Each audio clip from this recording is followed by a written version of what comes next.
All right, welcome to another deep dive. This time we're taking a look at the Silva mind control method. We've got excerpts from the audiobook, the first few chapters actually. It's called the Silva mind control method. The authors are José Silva and Philip Miele.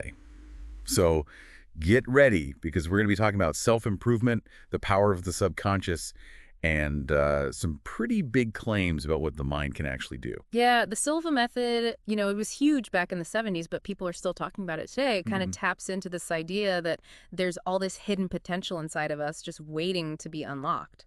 For sure. And speaking of unlocking potential, José Silva's story is a wild one. Yeah. He started out, think about this, fixing radios. Like, the guy was a self-taught electronics expert. And from there, he goes on to develop this whole system for mind control. It's true. It's kind of an underdog story. You might hear that and think, okay, is this legit? But it also makes you wonder, like, maybe this guy really figured something out. Well, the heart of the Silva method is all about reaching this thing called the alpha level.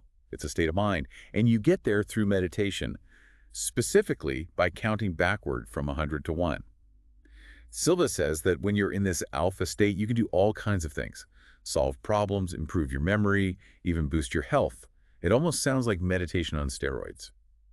The counting backward thing, that's similar to a lot of relaxation techniques out there. And we know those can help with stress and things like that. But what's really interesting is that Silva said he used this alpha state to win the Mexican lottery. He dreamed the winning numbers. Whoa, wait a minute. He won the lottery using this method. Seriously? Yeah, that's what he said. And he even talks about all these coincidences, these crazy events that led him to actually buy the winning ticket. It's like it was meant to be his big aha moment. That's wild. So it sounds like he was really convinced about the power of this method after that. Oh, absolutely. But it makes you think, right? Like, how much of it was belief? Could simply believing in something that strongly actually influence the outcome? Even if we leave out the psychic stuff, it's a question worth pondering. Definitely. And then it gets even more interesting, right? Because Silva starts experimenting with his own kids, teaching them his method. He claimed that he trained them to use, get this, ESP, and he says their grades in school went way up.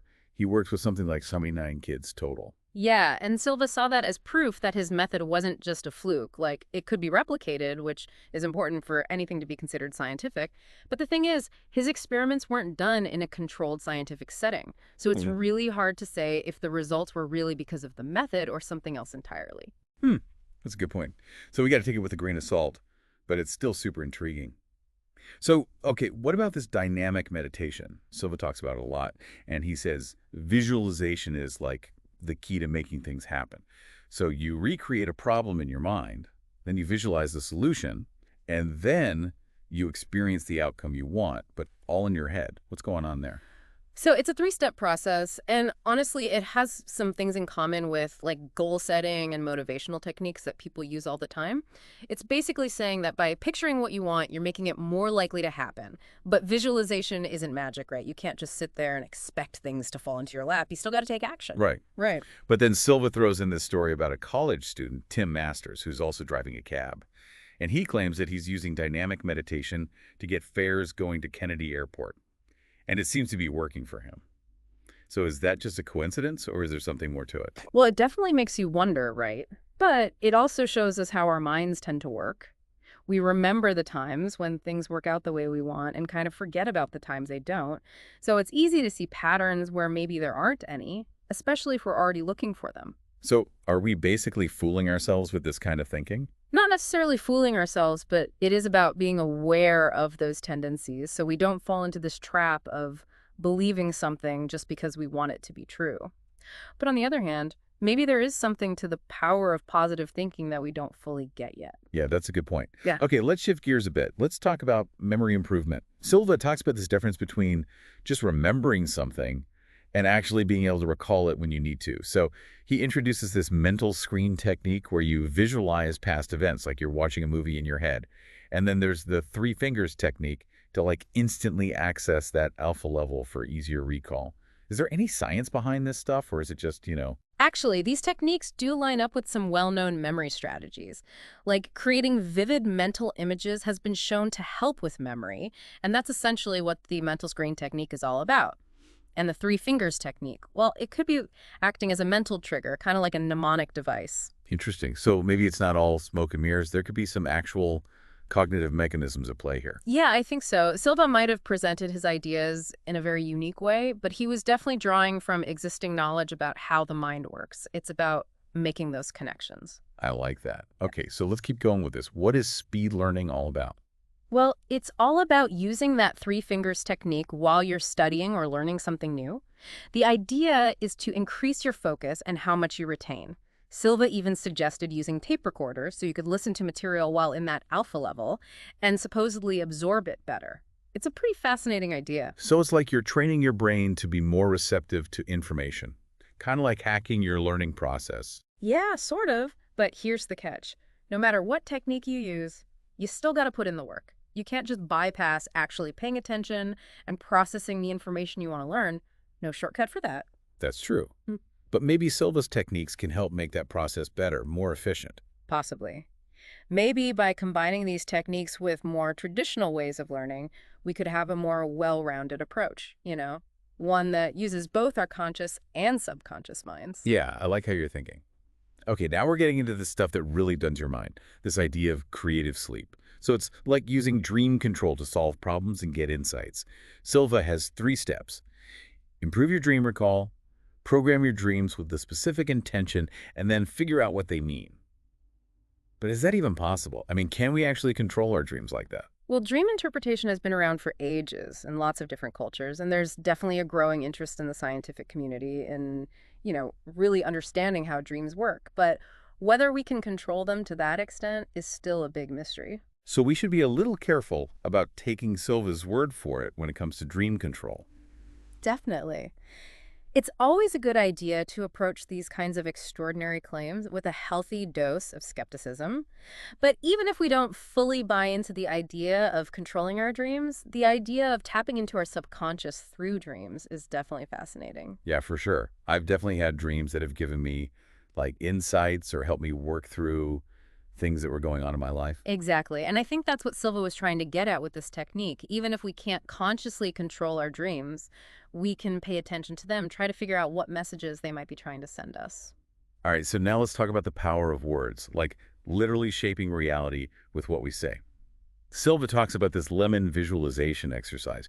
You picture yourself biting into a lemon, and he says it'll make your mouth water, proving that words can trigger physical responses. So is this just the power of suggestion, or is there more to it?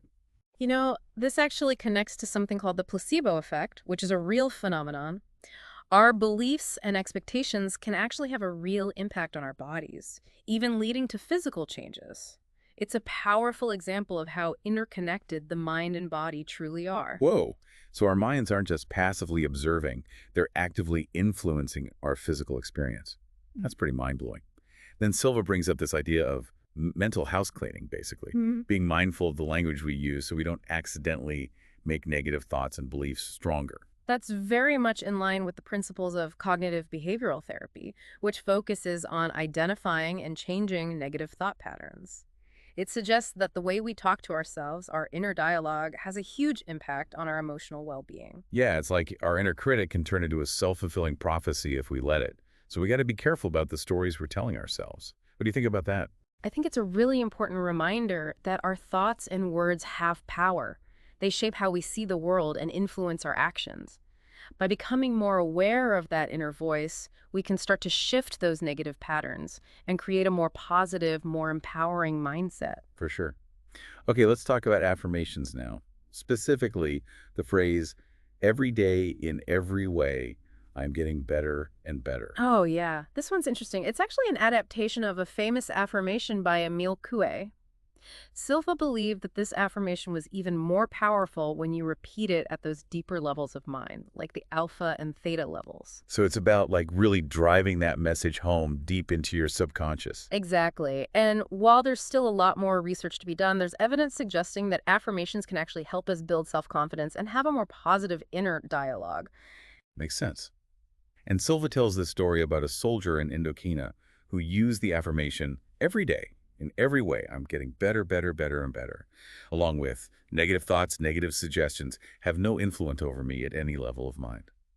And the soldier said that these affirmations helped him handle stress and even get over some physical problems. It's a really inspiring story, and It highlights how the mind can potentially affect the body in ways that we're just starting to understand. Of course, we have to remember that just because one person says it worked for them doesn't mean it's a guaranteed cure-all. But it definitely raises some interesting questions about the mind-body connection and whether we can actually heal ourselves through belief. Absolutely. And this is just the beginning of our journey into the Silva mind control method. We've already talked about so much, from meditation and visualization to the power of believing and the connection between our minds and bodies. But there's still a lot more to explore. Yeah, stay tuned as we go deeper into Silva's techniques and figure out what they might mean for you. We'll be diving into some more practical applications and also looking at some of the more controversial parts of his method. It's going to be a wild ride. Yeah. So we were just talking about the placebo effect and, mental house cleaning. Silva's really big on the idea that the words we use are thoughts. They have real power. It's like there's this inner voice that's constantly shaping the world around us. Yeah, and he doesn't just leave it at some vague concept. He gives actual examples. Like, think about those kids who describe their food in the grossest way possible. Oh, yeah, like they're trying to make themselves gag. Exactly. They're literally talking themselves out of enjoying a meal. And, we kind of do the same thing as adults, don't we? We're always complaining about work, traffic, all that stuff. It's got to have some effect on our experience, right? Oh, absolutely. Like if you're constantly focused on the negative, it's got to bring you down. That's Silva's argument, yeah. He says that all that negativity, it's like we're bombarding our subconscious with it. And that can mess with our mental and physical well-being. It's like we're programming ourselves for unhappiness without even realizing it. Okay, so what's the antidote? Besides, just trying to be more positive in general. Well, Silva was a big believer in affirmations, especially when you repeat them at those deeper levels of consciousness, the alpha and theta levels. He actually took that classic affirmation and tweaked it a bit, making it, every day, in every way, I am getting better, better, better, and better. The repetition, that's key, he said. It drives that message deep down into your subconscious. It's like rewiring your brain for success. And it's not just about, feeling good, right? Silva claimed these affirmations could actually affect your physical health. Remember that soldier in Indochina? He said affirmations helped him with stress and even some physical ailments. Right. It's a powerful story, and it makes you think about that mind-body connection. Even if it's just one person's experience, it brings up some fascinating questions about the potential for self-healing just through the power of belief. So I'm curious, what do you think about affirmations in general? Do they actually work? There's actually a growing body of research on the benefits of positive self-talk and affirmations. And while more studies are definitely needed, what we're seeing so far suggests they can have a positive impact on our self-esteem, our motivation, maybe even our physical health. Okay, now we're getting into some really deep stuff. Silva talks about going even deeper than alpha and theta to this thing he calls the psi level. He said this is where psychic abilities come into play. He even claimed he trained his daughter to use ESP back in his early research. So is this where we start separating fact from, let's say, more speculative ideas? Yeah, this is definitely where things get more, let's say, open to interpretation. Silva was adamant that his methods were based in science, but ESP and those kinds of psychic phenomena, they haven't exactly been consistently demonstrated in controlled scientific studies. So maybe take it with a grain of salt, so to speak. Yeah, I'd say it's important to be a little discerning, especially when we're dealing with claims that haven't been rigorously tested. But even if we put aside the psychic stuff, there's still a lot to explore in Silva's work. Okay, so let's focus on the more practical side then. Silva said his method could help with tons of things. Memory improvement, quitting smoking, boosting creativity. Where do you see the most potential for real-world application? Well, the emphasis on relaxation and visualization, I think that could definitely be helpful for stress management. And a lot of his ideas kind of overlap with practices that are pretty common now, like meditation and mindfulness. And we know those have a ton of benefits for our mental and physical health. It's like he was ahead of his time in some ways. Mindfulness is huge now, but Silva was talking about these things decades ago. Right. He was definitely a pioneer in exploring the hidden potential of the human mind. And even if some of his claims might seem out there, that core message, the power of belief and the importance of mental discipline, it's super relevant, even more so today. Yeah, totally. He even came up with techniques for specific problems, like overcoming fears, sleeping better, even attracting good luck. He even talked about using his method to, get this, influence the weather. Now, again, that's a pretty big claim, but it just shows how much he believed in the power of the mind to shape reality. So Are we really supposed to believe we can control the weather with our thoughts? I think it's more about recognizing how powerful our intentions can be. Even if we can't literally control external events, our beliefs and expectations can definitely affect how we see and interact with the world around us. Okay, so let's talk about some of these techniques. He's got the mental screen, the three fingers technique, creative sleep, even something called subjective communication. It's a lot to digest. Where do you even start if you want to use this stuff? Yeah, it can seem overwhelming, but when you break it down, a lot of these techniques are built on the idea of visualization, focus, positive self-talk, like the mental screen, for example. It's about using your imagination to create a super clear picture in your mind of something you want to achieve. And they can help you get a better sense of your goals and make you more motivated. So it's not really about magic formulas, but about using mental tools to make our natural abilities even stronger. Exactly. And I think that's one of the most important takeaways from the Silva method. It encourages us to think outside the box and really explore what our minds are capable of. Yeah, even if we're not sure about all the claims, there might be some really valuable tools we can adapt and use in our own lives. Absolutely. And that's what makes the Silva method so interesting. It makes us question our assumptions and really dig into the idea that our minds can shape our reality. All right, so we wrap up this part of our deep dive. Let's zoom out a bit. Yeah. What do you think is the main reason people are still drawn to the Silva mind control method all these years later? Why does it still resonate? I think it speaks to this fundamental human desire for self-improvement, for pushing past our perceived limits. It offers hope, this belief that we can actually take control of our lives, create the reality we want, and in a world that can feel so chaotic and overwhelming at times, that message is really powerful. That's a great point. Even if we approach it with a healthy dose of skepticism, there's something inspiring about Silva's unwavering belief in what the human mind can do. So we've been talking about all these amazing things our minds can supposedly do, like the power of belief and how it can shape our reality, according to the Silva mind control method. But is there like a downside to this kind of thinking? Could it actually backfire on us? Hmm. Yeah, that's a good question to ask. It's like, while there are definitely potential benefits to exploring what our minds can do, you got to be careful, right? There are potential downsides too. One thing that comes to mind is self-deception. Like, if we get too caught up in this idea that we can control everything with our thoughts, we might start blaming ourselves for things that are totally out of our hands, you know? Or we might ignore real-world problems that need practical solutions, not just mental exercises. Yeah, it's like too much of anything can be a bad thing. Hmm. So how do we strike that balance? Like, how do we use the power of our minds without losing touch with, the real world? Well, I think it all comes down to being smart about it, using critical thinking and being honest with ourselves.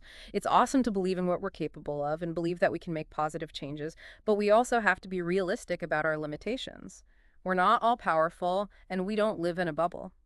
What we think and what we believe, they matter, but they're not the only things shaping our lives, right? Right, for sure.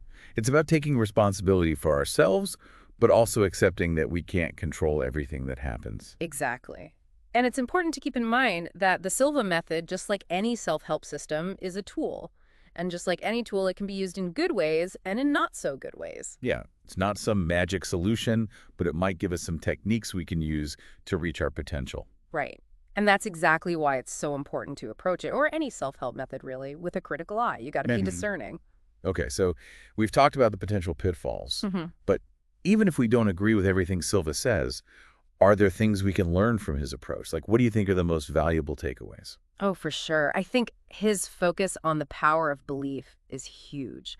Like, whether or not we can literally make our dreams come true just by thinking about them, the truth is, what we believe shapes how we see the world and what we do. So if we can work on having a more positive and empowering belief system, that can have a ripple effect on everything else. So it's not just about, like, mind control in a literal sense, but about understanding how our thoughts and beliefs create the reality we experience. Yeah, precisely. And I really like that Silva emphasized relaxation and visualization.